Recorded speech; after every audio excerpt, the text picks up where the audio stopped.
Hello everyone, I am अनमोल वत्स और आज हम एक और ट्राई हैकिंग का वॉक थ्रू देखने वाले हैं। This is the third part of Linux fundamentals and ये भी बिगनर फ्रेंडली है। So let's begin. मैंने मशीन ऑलरेडी स्टार्ट कर लिया। जो फर्स्ट है इसमें कुछ नहीं है, इसमें बस ये बताया कि क्या हम करने वाले हैं, ठीक है।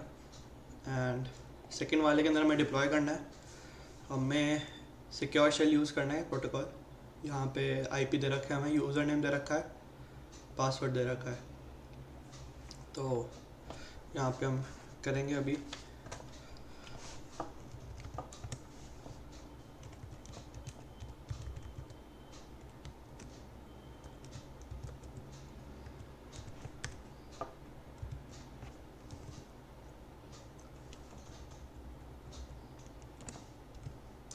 ये जो हमने जो फॉर्मेट है ये ऑलरेडी देख रखा हमने।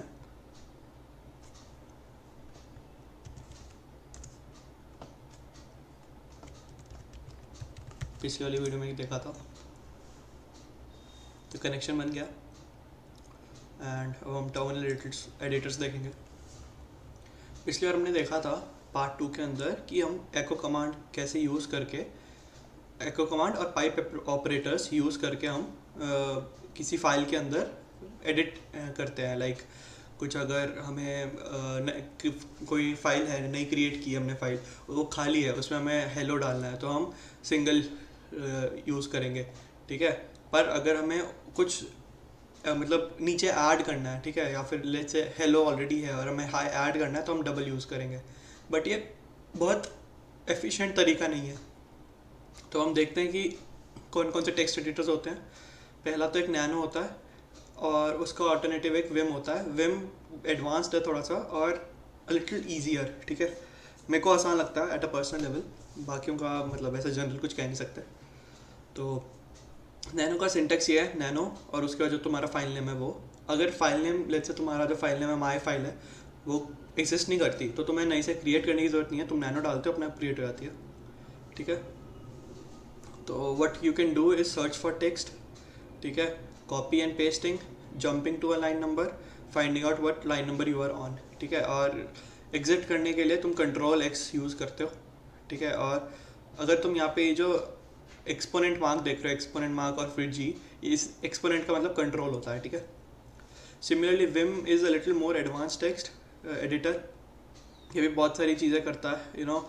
It is some of the Vim's benefit taking a longer time, ठीक है। एक sorry some of the Vim's benefit albeit taking a much longer time to become familiar with includes customizable, you can modify the keyboard shortcuts अपने हिसाब से।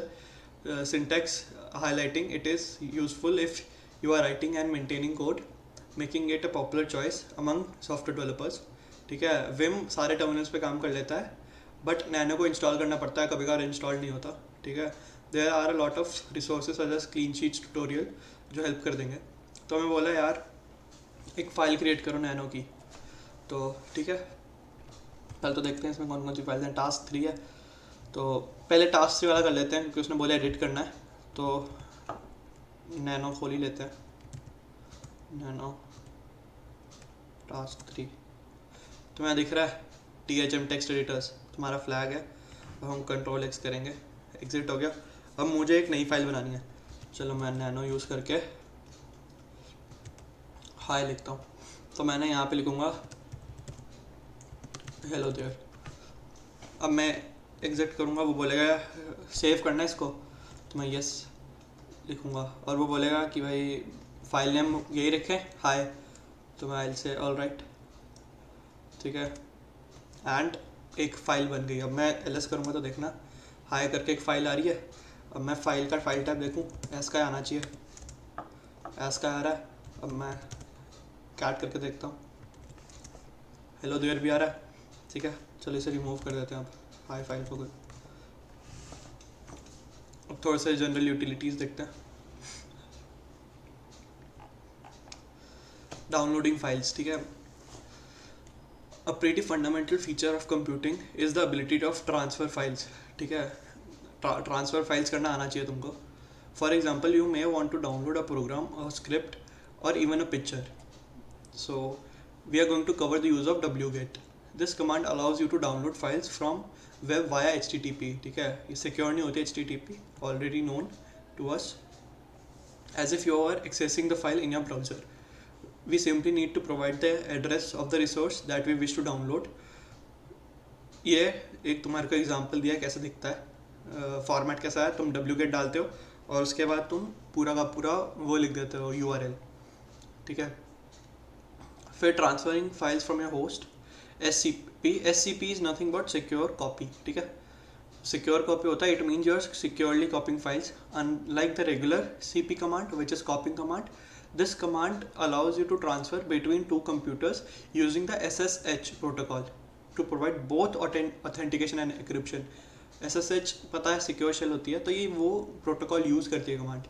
Working on a module of source and destination, SCP allows you to copy files and directories from your current system to a remote server and vice versa. तुम remote से भी अपने current server पर डाल सकते हो. तो इन्हें ब्रेक डाउन किया थोड़ा सा कि क्या क्या चीज़ चाहिए होती है तुम्हें SCP यूज़ करने के लिए. तुम यहाँ पे लिखा हुआ जैसे SCP लिखो पहले, उसके बाद जो फाइल तुम्हारे सिस्टम में है, ठीक है, जो तुम्हारे सिस्टम में सेव हो रखी है वो, फिर यू गिव द पाथ. ठीक है, तुम वो दे दो, डेस्टिनेशन दे दो कि भाई डेस्टिनेशन फाइल इस पे transfer.txt है. तो ये सब चीज़ें जो टेबल में दी हुई हैं ये तुम्हें चाहिए रहती हैं. And this is when you want to transfer from your current system to a remote system. ठीक है, और अगर तुम्हें रिवर्स करना है तो तुम्हें ऑलरेडी ऑब्वियसली पहले तुमको डेस्टिनेशन देनी पड़ती है, ये डेस्टिनेशन है, और तुम्हें बोलना है कि भाई इसके जो डाउनलोडेड कंटेंट्स हैं वो तुम कॉपी कर दो notes.txt के अंदर. अब एक ये देखते हैं, serving files on your host web. ठीक है, Ubuntu machines come pre-packaged with Python 3. Python helpfully provides a lightweight and easy to use module called HTTP server. This module turns your computer into a quick and easy web server that you can use to serve your own files, where they can then be downloaded by another computing command such as curl or wget. ठीक है, अब यहाँ पे तुम देखोगे तो यहाँ पे एक स्पेस एक्स्ट्रा है ये. ठीक है, वैसे से पाइथन कोई फ़र्क नहीं पड़ेगा, दो स्पेस की जगह एक होती है, पर पाइथन का ऐसे फ़र्क नहीं पड़ता. ठीक है, तो Python 3's HTTP server will serve the files in a directory that you run in the command, but this can be changed by providing options that can be found in the manual pages. तो man use कर सकते हो, जो command है simply ये run करो. ठीक है, तो तुम्हारे वो मॉड्यूल स्टार्ट कर देता है. wget, now let's use wget to download a file using the computer's IP address and the name of the file. ठीक है, one flaw in this with this module is that you don't have any way of indexing. तो मतलब तुम्हें पूरा जो location का वो है ना, मतलब एग्जैक्ट नेम और लोकेशन फाइल की वो पता होना चाहिए. ठीक है, ऐसे तो इंडेक्सिंग का कोई तरीका नहीं है, तो इसलिए वो कह रहा है कि तुम यू कैन ऑल्सो प्रेफर अपडॉक. ठीक है, ये थोड़ा सा लाइट वेट और हल्का सा एडवांस्ड वेब सर्वर होता है. ठीक है, देख लेना बाद में ये. तो ऐसा कुछ दिख रहा है, ऐसा कुछ दिखेगा जब तुम कमांड्स डालोगे. And this is how you can run. तो हम देखते हैं, चलो now use this to start a module. ठीक है, विल ओपन अनदर टैब. पहले इसमें देखते हैं यहाँ पे. ठीक है, let's put Python 3.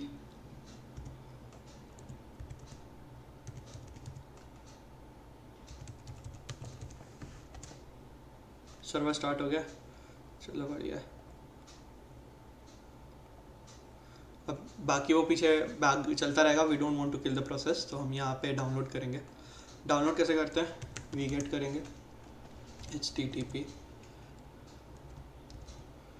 10.10.48.155.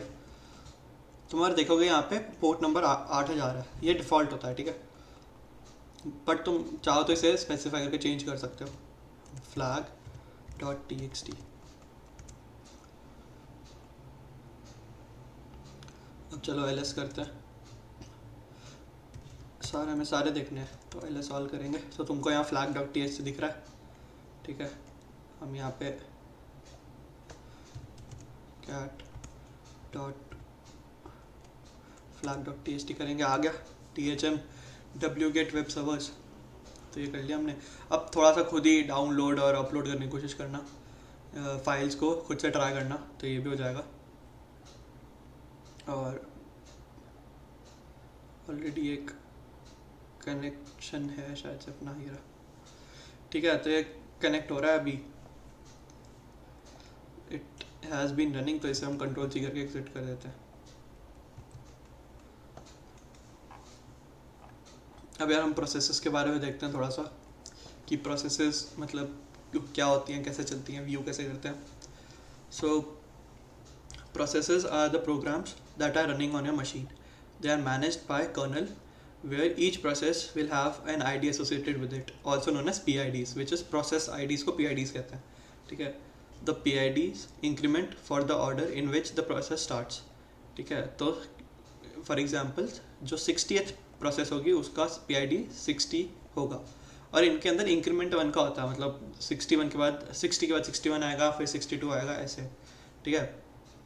We can use the friendly PS commands to provide a list of the running processes as our user session and additional information for like status code session that it is running, ठीक है।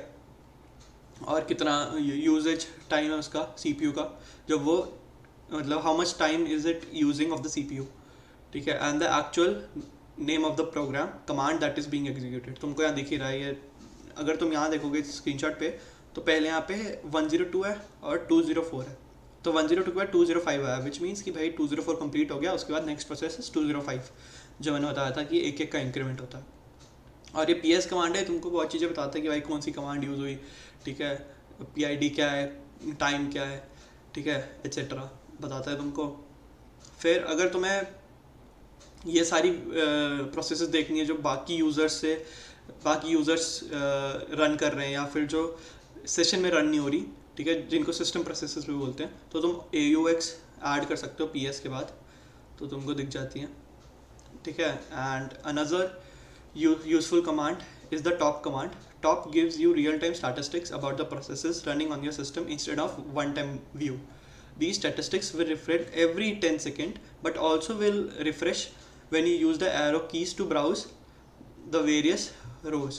Another great command to gain insight to your system is via the top command, ठीक है। तो मैं सब just मैं एक बार try करता हूँ, ठीक है। यहाँ पे मैं यहाँ पे टॉप डालूंगा तो तुमको देखो सब दिख रहा है। अब मैं नीचे स्क्रॉल करता जाऊँगा ना, तो रिफ्रेश होता जाएगा, हर 10 सेकंड में ही रिफ्रेश होगा। ये देखो रिफ्रेश हो गया, तो अभी 10 सेकंड और रुकेंगे तो फिर रिफ्रेश हो जाएगा। रुकते हैं, चला गया, देखो एक नई चीज़ आ गई। तो this is how it works, ठीक है। मैनेजिंग प्रोसेसेस, ठीक है, तो मैनेज कर सकते हो प्रोसेस को। You can send signals to kill या फिर टर्मिनेट प्रोसेसेस।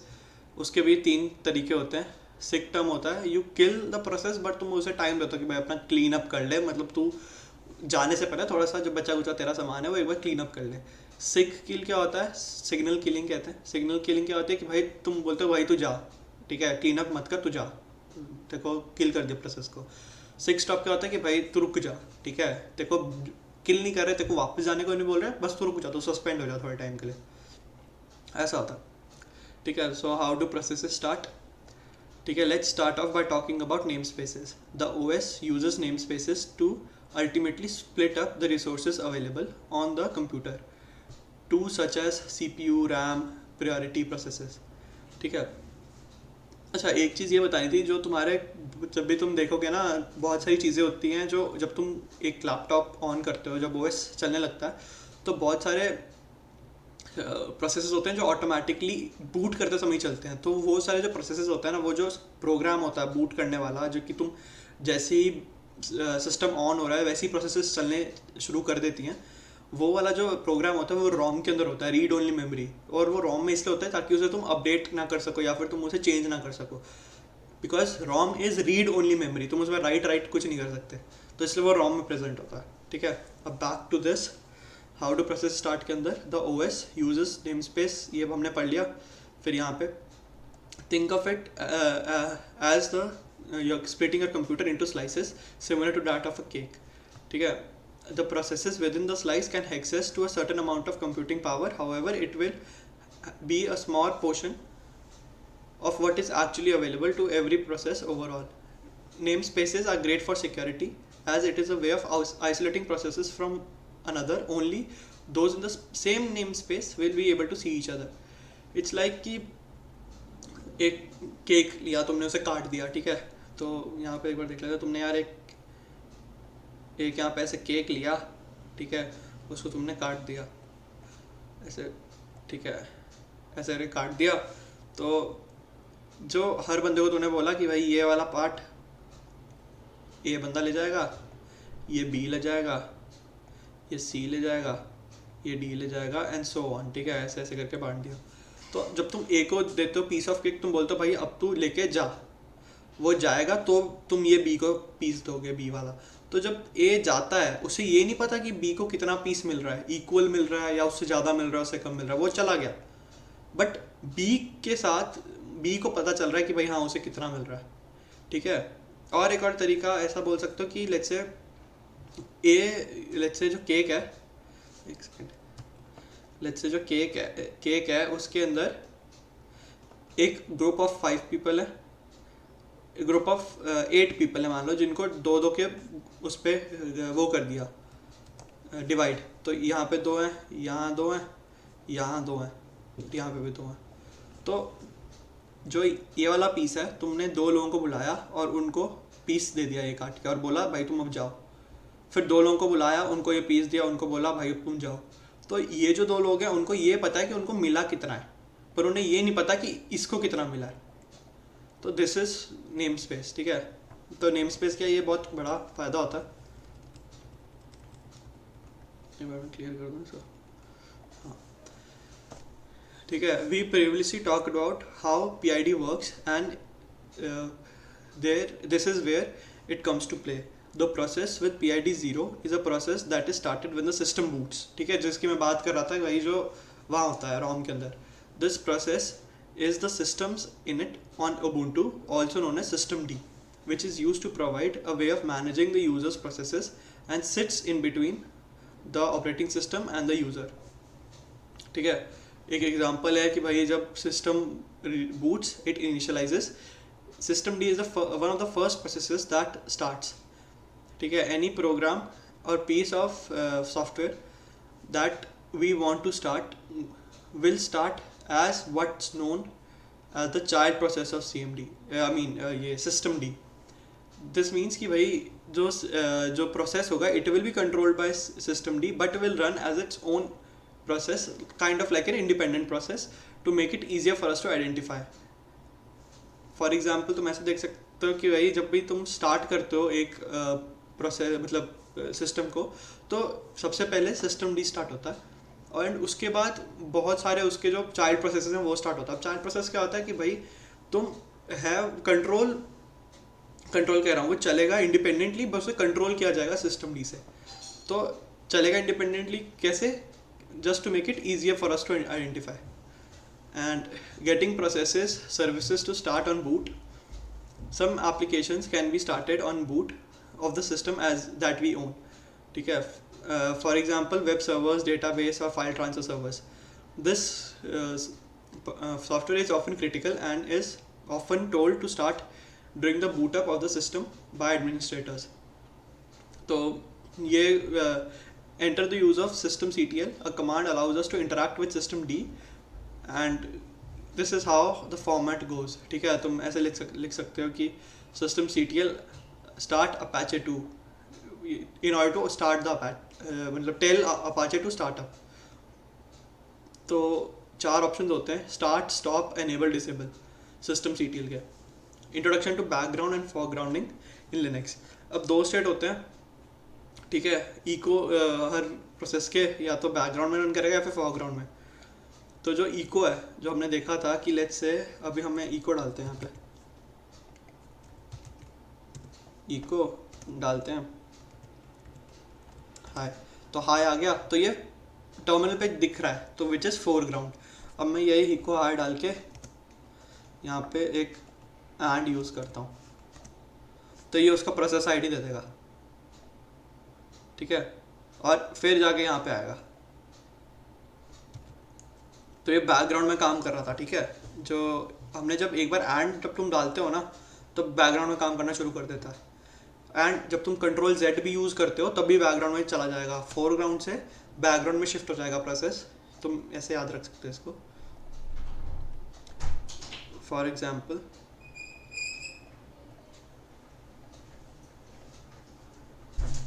एग्जाम्पल ये एंड ये बैकग्राउंड है और ये फोरग्राउंड है। तो बैकग्राउंड से फोरग्राउंड जाने के लिए you need to use FG which is short for foreground, and foreground से बैकग्राउंड जाने के लिए you need to use and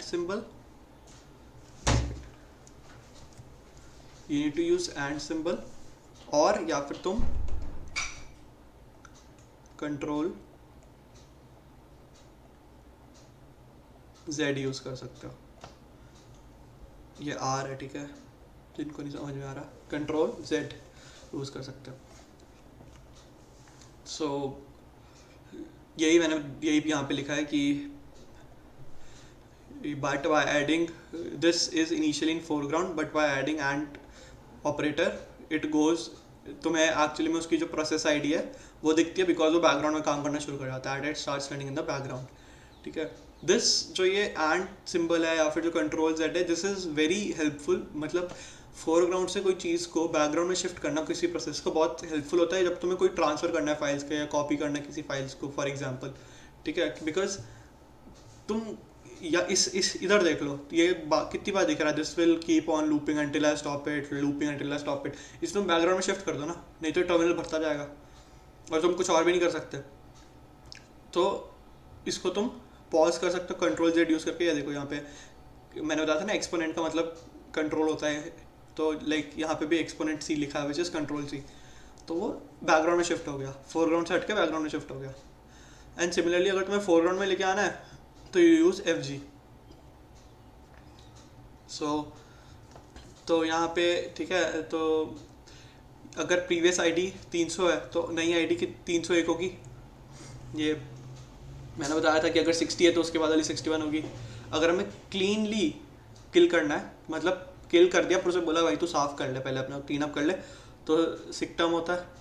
now locate the process that is running on the deployed, ये तो एलएस करते हैं टास्क 3। एक सेकेंड,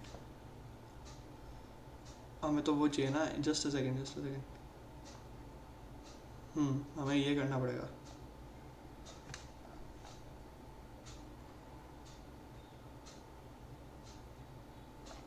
नहीं हमें क्या, एक सेकेंड, क्वेश्चन क्या है, we need to locate a process, तो हम PS डालेंगे।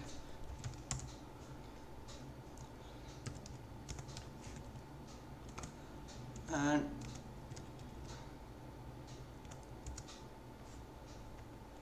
अब यहाँ पे you will get a flag,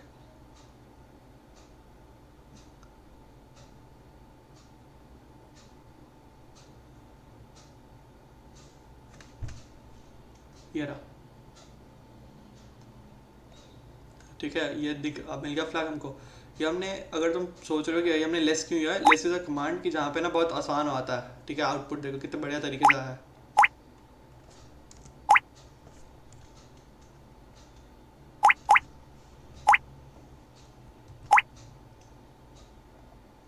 and अभी हम देखते हैं कि what command do you use to stop the service my service. तो obviously systemctl stop my service. अगर तुम्हें स्टार्ट करना है तो systemctl एनेबल माई सर्विस। तो ये थोड़े से तुम अगर चाहो तो यहाँ पे वैसे प्रोसेस देख भी सकते हो। मैं 2 मिनट के लिए ऐसे रुकता हूँ, तुम देख लो कि कैसे आ रहा है।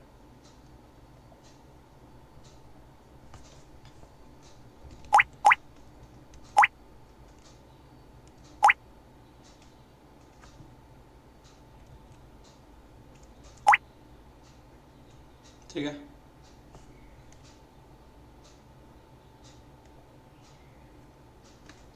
एंड अगर किसी कमांड को बैकग्राउंड से फोरग्राउंड लेके आना तो तुम FG यूज़ करते हो।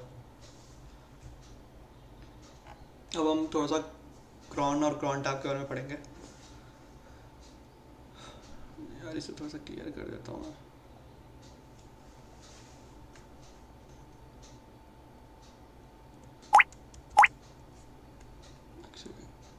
या तो तुम कंट्रोल एल यूज़ कर लो, ये यहाँ लिख नहीं रहा मैं जो डालने की कोशिश कर रहा हूँ।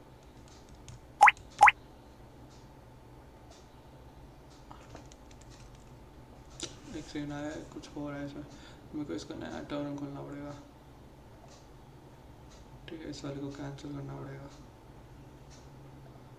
यहाँ पे फिर से एस एच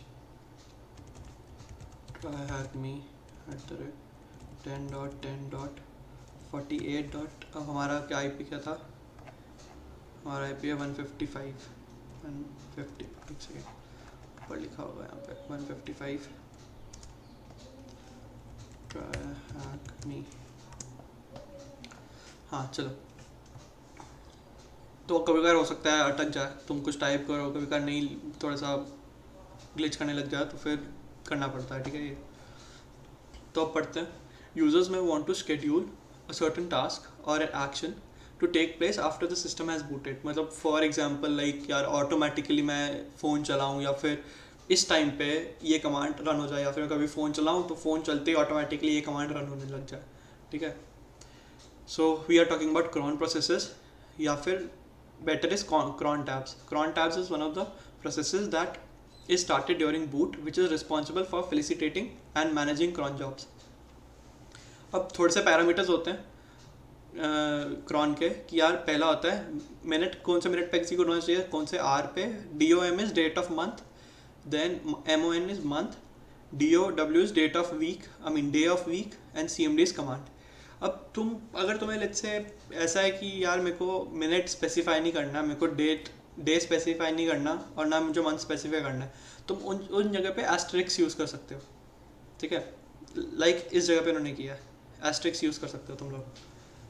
ठीक है, तो बट जो you may wish to backup, हर 12 घंटों में तुम बैकअप कर सकते हो, तो तुमने 12 पे यहाँ पे 12 स्पेसिफाई कर दिया, बाकी सब पे तुमने एस्ट्रिक्स डाल दिया। तो यहाँ पे भी तुम ऑल्सो सपोर्ट्स वाइल्ड कार्ड और asterisks if you don't want to provide the value of a specific field, like for example we don't care what month, day और year it is to be executed, तो तुम सिर्फ ये दिखा दो भाई 12 घंटे में एग्जीक्यूट होना चाहिए, और बाकी सब में एस्ट्रिक्स पुट कर दो। ठीक है, cron types can be edited by using cron and then cron tab and then -e, where you can select an editor like nano। वो पहली बार में तुम्हें वो देगा prompt, ensure that you are connected and to a deployed instance। चलो देखते हैं tabs। तो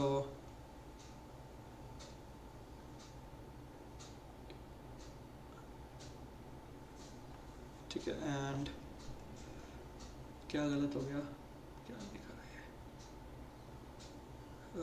कुछ तो हुआ है। अच्छा, क्रॉन टैब्स लिखा मैंने, ऐसे क्रॉन टैब डालना पड़ेगा।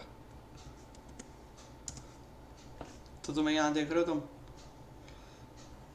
वो आर किया प्रोसेस, और तुम इसे एडिट भी कर सकते हो नैनो से। So when will be the cron tab on the deployed instant run, reboot run होगा जब ये रीबूट है ना, ये इसका आंसर है।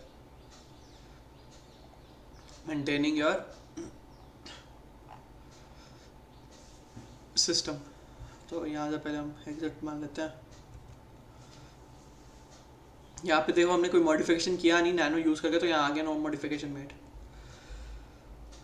तो यार ये सबसे पहले पैकेजेस और सॉफ्टवेयर रिपोज के अंदर है कि when developers wish to submit software to the community, they will submit it by using the apt repository. If approved, their programs and tools will be released into the wild. So the two of the most redeeming features of Linux shine to light here: user accessibility and the merit of open source tools. तो तुम्हें अगर whilst the operating system vendor will maintain its own repositories, you can also add to the community repos if you wish. This allows you to extend the capabilities of your OS. Additional repos can be added by using add apt repositories command और bye listing another provider. ये तुम use भी करोगे अगर तुम मतलब कुछ add करना तुम्हें कोई रेपो। तो the apt command is a part of the package management software also known as named apt. Apt contains a whole suite of tools that allows us to manage the packages and sources of our software and install and remove software at any time. तुम manage कर सकते हो, तुम install कर सकते हो, uninstall कर सकते हो। सिमिलरली लाइक मैंने यहाँ पे टॉपिक भी हुई है मैनेजिंग योर रेपोज। तो अगर तुम्हें ऐड करना तो तुम ये यूज़ कर लो, ठीक है। Whilst you can install software through the use of package installers like dpkg. The benefits of app means that whenever you update your system, the repos that contain the pieces of software they also get checked for updates. तो मैं हर चीज़ को update करने की जरूरत नहीं पड़ती, तुम सिर्फ उसको जो है सिस्टम को अपडेट कर दो, सब कुछ चेक हो जाता है कि भाई इसे तो नहीं अपडेट करना, इसको तो नहीं अपडेट करना, या फिर इसमें कोई अपडेट्स आए हैं कि नहीं, अगर आया होता तो वो कर देता। In this example, we are going to add the text editor Sublime Text to our Ubuntu machine as a repo, ठीक है। तो ये बिकॉज ट्रायक का खुद का शायद से वो है नहीं, यहाँ पे लिखा आएगा कि हाँ उसका खुद के instances does not have internet connection. तो तुम सिर्फ ये पढ़ सकते हो कि कैसे क्या कमांड यूज़ करी है। अब लॉग्स के बारे में आते हैं। हमने फर्स्ट पार्ट के अंदर पढ़ा था लॉग्स के बारे में, अब हम लॉग्स के बारे में थोड़ा सा और पढ़ेंगे। Like I have highlighted some logs from the 3 services running on Ubuntu machine. The first is Apache web server logs on fail to ban service and UFW service which is used as firewall. तुमको Apache दिख रही है, fail to ban दिख रहा है और UFW दिख रही है, ठीक है। अब the services and logs are a great way in monitoring the health of your system and protecting it. Logs for services such as web server contain information about every single request, allowing the developers or administrators to diagnose performance issues or investigate the intruder's activity. तो दो type के होते हैं, access log होता है और एक error log होता है, ठीक है। तो हम चलो look for the Apache logs on the deployable machine.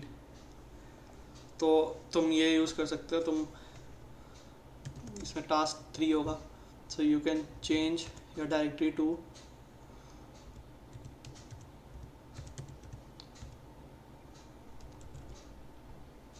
Apache 2। तो ये वहाँ आ गया, ls करो। तुमको देख रहा है, तुम परमिशंस भी देख सकते हो सॉरी, तो परमिशंस भी देख सकते हो कि भाई रीड की परमिशंस किस किस को है, सिर्फ 2 को ही हैं। तो यहाँ पे हम चलो एक्सेस करते हैं, क्या करें, चलो लेस करते हैं, लेस से ट्राई करते हैं। .log.1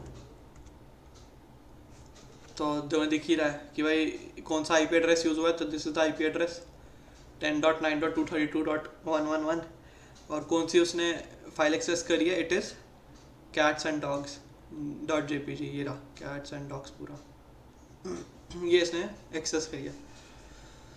तो इसमें तो अब वही आता है फाइनल जो है conclusions. I terminate this machine, यहाँ से भी टर्मिनेट कर देता हूँ। तो इसमें कुछ नहीं है, इसमें जस्ट आखिरी है, ये देख लेना खुद ही, इसमें कुछ देखने वाला भी नहीं है। इनफैक्ट तुम्हें अगर ये सीखना है तो यहाँ जा सकते हो। So this is the end and I hope you like the video and we'll meet next time soon. Thank you.